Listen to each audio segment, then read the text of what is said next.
Dr. Chia.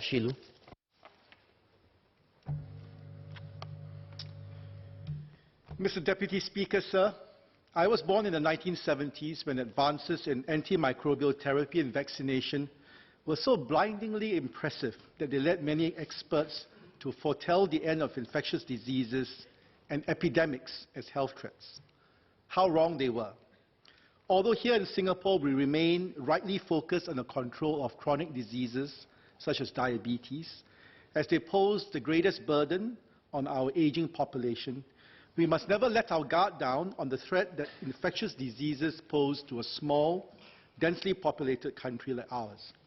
The spectre of SARS, barely 15 years ago, remains fresh in many of our minds, and since then many serious epidemics have occurred in many parts of the world, often spreading with frightening speed, both within the affected country and beyond its borders. The WHO has published guidelines on how disease epidemics could be managed, should be managed, but certainly a key focus for any society would be first, to prevent the spread of disease into the country, and of course later, following a disease outbreak, on how to contain its spread both within the country and beyond its borders. The amendments to this bill are therefore timely as they seek to strengthen powers directed towards both epidemic prevention and containment.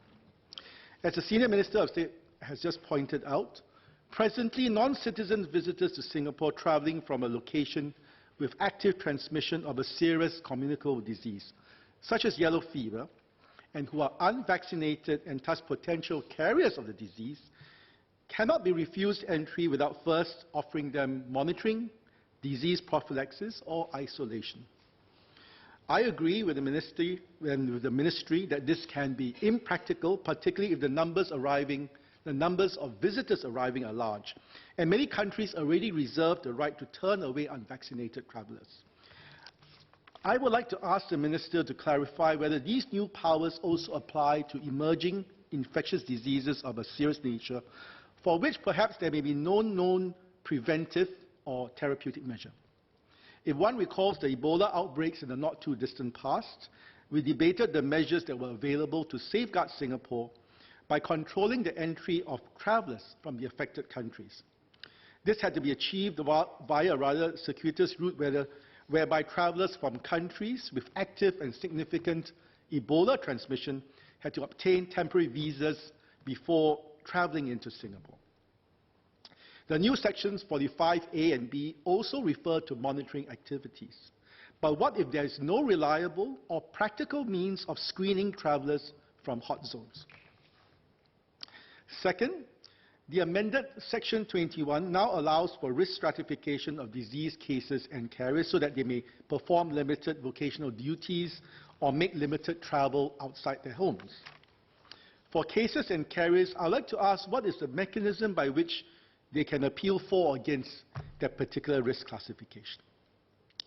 Finally, I also welcome the amendments which facilitate infectious disease public health research even when there's no imminent danger of an infectious disease crisis. I would like to ask the Ministry to clarify what is the precise mechanism through which a decision is made to allow such public health research in normal times, whereby, for example, clinical samples may need to be sent to third-party collaborators or laboratories, or when research on individually identifiable specimens can be conducted. What is the process of review, and who are the entities that conduct such a review? I look forward to the Ministry's clarifications on these points and support the amendments to the bill. Thank you.